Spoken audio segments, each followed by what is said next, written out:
दोस्तों जब भी हम म्यूचुअल फंड में इन्वेस्टमेंट करते हैं तो ऐसे छोटे छोटे बहुत सारे कंफ्यूजन हैं जो हमको परेशान कर देते हैं। तो दोस्तों आज की वीडियो में ऐसा ही एक टॉपिक है जिसको हम कवर करेंगे। दोस्तों मान लीजिए आपने मंथली एसआईपी करी है 1000 रुपए की, ठीक है। अब सपोज कर लीजिए दोस्तों इसकी जो इंस्टॉलमेंट है, ठीक है, एसआईपी को जो आप पे करते हो वो खुद से पे नहीं करते हो, एसआईपी आपने ऑटो पे से पे कर रखी है, बैंक ऑटोमेटिक आपका अमाउंट कट करता है, एसआईपी पे करता है। अब मान लीजिए, ठीक है, स्किप की बात नहीं कर रहे हैं दोस्तों, यहां पे देख लेना, हम स्किप की बात बिल्कुल भी नहीं कर रहे हैं, इस चीज का ध्यान रखना, ठीक है। अगर मान लीजिए हमारी इंस्टॉलमेंट मिस हो जाती है, हमारे बैंक अकाउंट में फंड नहीं होता है, अगर हमारी इंस्टॉलमेंट मिस हो जाती है, ठीक है, तो क्या होगा, ठीक है। यहां पे दोस्तों ये चीज समझो, सपोज कर लीजिए 1000 रुपए की एसआईपी चल रही है, 3 महीने की इंस्टॉलमेंट हमारे बैंक में फंड नहीं था, 3 महीने की इंस्टॉलमेंट मिस हो गई, ठीक है। अब चौथे महीने क्या हुआ, आपके पास फंड आया, आपने बैंक अकाउंट में पैसा जमा करा दिया इकट्ठा, मान लीजिए 10,000 रुपए जमा करा दिया। तो बात ये आती है चौथे मंथ जो हमारा ईसीएस लगेगा, ठीक है, तो क्या 3 महीने के 3000 रुपए ये इसमें ऐड होंगे या नहीं, मतलब कंप्लीट जो पहले की जो हमारा बकाया है 3000 रुपए वो चौथे महीने में ऐड होके कटेगा या नहीं कटेगा, मतलब ईसीएस 4000 रुपए का लगेगा या सिर्फ 1000 रुपए का लगेगा। तो इसकी कंप्लीट जानकारी आज की वीडियो में आपको मिलेगी। तो दोस्तों वीडियो शुरू होने से पहले मैं विकास स्वागत करता हूं आपका ग्रो बिजनेस फाइनेंस हब में। दोस्तों आपने अभी तक चैनल को सब्सक्राइब नहीं करा हो तो चैनल को सब्सक्राइब कर लीजिए, क्योंकि म्यूचुअल फंड से रिलेटेड हर वीडियो आपको इस चैनल पर मिलता रहता है। तो चलिए शुरू करते हैं आज की हमारी वीडियो को। तो मान लीजिए दोस्तों आपने 1000 रुपए की एसआईपी करी, ठीक है। यहाँ पे मैं मंथ लिख देता हूं जिससे आपको क्लियर समझ में आ जाए, 4 5 6 7 8 9, मान लीजिए 9 मंथ हैं, ठीक है, मंथ के 9 महीने मैंने लिख दिए। अब मान लीजिए एक पहले मंथ को आपकी एसआईपी थी, आपके बैंक अकाउंट में फंड था, कट हो गई। सेकंड मंथ भी दोस्तों क्या हुआ, बैंक में फंड था, कट हो गई।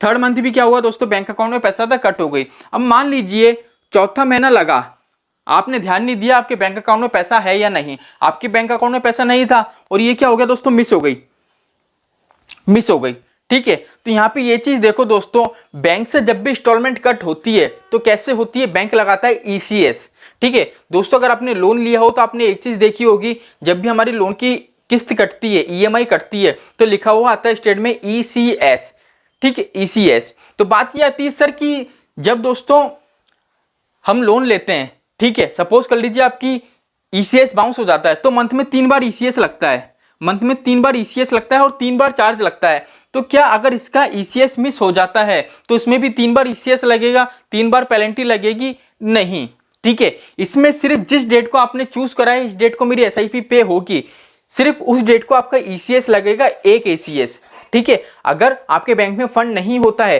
तो बैंक आपसे उस ईसीएस के चार्ज लेगा, वो भी एक बार, एक मंथ में एक बार, ठीक है। अब देख लीजिए यहाँ पे चौथे मंथ में हमारे बैंक में पैसा नहीं था, बैंक ने ईसीएस लगाया, बैंक ने अपना काम करा, ठीक है, फंड नहीं था तो बैंक ने हमसे चार्जेस ले लिया, ठीक है। एएमसी तो कोई चार्ज लेगी नहीं लेकिन बैंक चार्ज लेगा, चलिए ठीक है, 1000 रुपए चौथे महीने के ड्यू हो गए।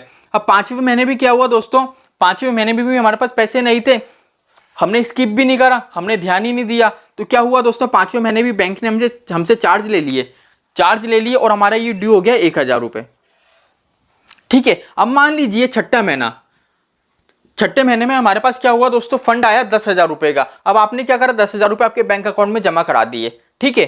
अब आपने 10,000 जमा करा दिए, तो बात ये आती है सर, जो छठे महीने में हमारी जो इंस्टॉलमेंट कटेगी 1000 रुपए की जो कटेगी, हमने एसआईपी करी है, तो क्या ये दोनों महीने की जो बकाया थी 1000 इसकी 2000 हो गई, 2000 ये और 1000 छठे महीने की, तो हमारा जो ईसीएस लगेगा वो 3000 का लगेगा या सिर्फ 1000 रुपए का लगेगा, ठीक है। तो यहाँ पे मैं आपको एक चीज बता दूं, देखो बैंक को इससे मतलब नहीं है, बैंक को इससे मतलब ये नहीं है कि आपने इन्वेस्टमेंट कर रखा है या नहीं है, ठीक है। बैंक को तो आपने एक काम दे रखा है कि हमारी इंस्टॉलमेंट है आपको पे करनी है, ठीक है, तो बैंक का काम है आपकी इंस्टॉलमेंट को पे करने का। अगर आपके बैंक में फंड नहीं होता है तो बैंक क्या करेगा, आपसे चार्ज लेगा, ठीक है। आपने कोई लोन तो लिया नहीं है, अगर आपने बैंक के थ्रू कोई लोन लिया हो, कोई प्राइवेट कंपनी से कोई लोन लिया हो, तो बात आती है कि आपके पास बकाया है, तो उसमें तो ये रहेगा कि आपको जो ड्यू है वो आपको पे करना पड़ेगा। लेकिन ये है क्या है, हमारा इन्वेस्टमेंट है, अगर बैंक अकाउंट में पैसा है तो ठीक है, नहीं तो कोई दिक्कत नहीं है, बैंक तो चार्ज ले लेगा। लेकिन आपका जो म्यूचुअल फंड वाला सेक्शन है वो ये नहीं बोलेगा आपसे कि आपके 2 महीने की बकाया है वो भी आप एक साथ पे करो। कहने का मतलब ये है कि हमारी जो 2 महीने की ये इंस्टॉलमेंट है इससे हमको कोई लेना देना नहीं है, ये भूल जाओ, ठीक है। इसका ईसीएस नहीं लगेगा, ईसीएस सिर्फ आपका लगेगा 1000 रुपये का। ठीक है, ये 2 महीने की इंस्टॉलमेंट आपकी रह जाएगी। ये ऐसा नहीं है कि आगे जाके आपको पे करनी है, ये रह गई मतलब रह गई। ठीक है, इस पे ना कोई पेनल्टी है ना कुछ है, बस बैंक आपसे चार्ज लेगा क्योंकि बैंक अपना काम कर रहा है। अब बात ये आती है कि सर मान लीजिए हमारी 2 महीने की तो ये रह गई, लेकिन सर मुझे तो पे करनी है, मुझे तो पे करनी है सर, क्योंकि मैंने जो सोचा था कि इतने साल तक मैं इन्वेस्टमेंट करूंगा, एक भी इंस्टॉलमेंट स्किप नहीं करूंगा, एक भी इंस्टॉलमेंट को मैं छोड़ूंगा नहीं, लेकिन मेरी 2 महीने की छूट गई। अब सर मुझे तो पे करना है, तो मैं क्या करूं? तो दोस्तों देखो, इसको तो पे नहीं कर सकते हो, ये तो फिक्स बात है। लेकिन आप क्या कर सकते हो, जो 2000 रुपये है ना, ये 2000 रुपये का आप उसी फंड के अंदर लमसम कर सकते हो। अब कैसे कर सकते हो? तो मॉर्निंग में ही मैंने आज एक वीडियो बनाई है, ठीक है, लिंक आपको डिस्क्रिप्शन में मिल जाएगा। देन आप चैनल पे भी जाओगे तो इसी वीडियो के जस्ट नीचे आपको वो वीडियो मिल जाएगी, तो आप इजीली वॉच कर सकते हो कि सेम फंड के अंदर जिसमें आपने एसआईपी कर रखी है उसमें लमसम इन्वेस्टमेंट कैसे कर सकते हैं। ठीक है, तो दोस्तों आज की छोटी सी जानकारी थी, आपको कैसी लगी? दोस्तों वीडियो अच्छी लगी हो तो वीडियो को लाइक करें, चैनल को सब्सक्राइब जरूर करें। तो चलिए दोस्तों, जय श्री राम, मिलते हैं हमारी नेक्स्ट वीडियो में।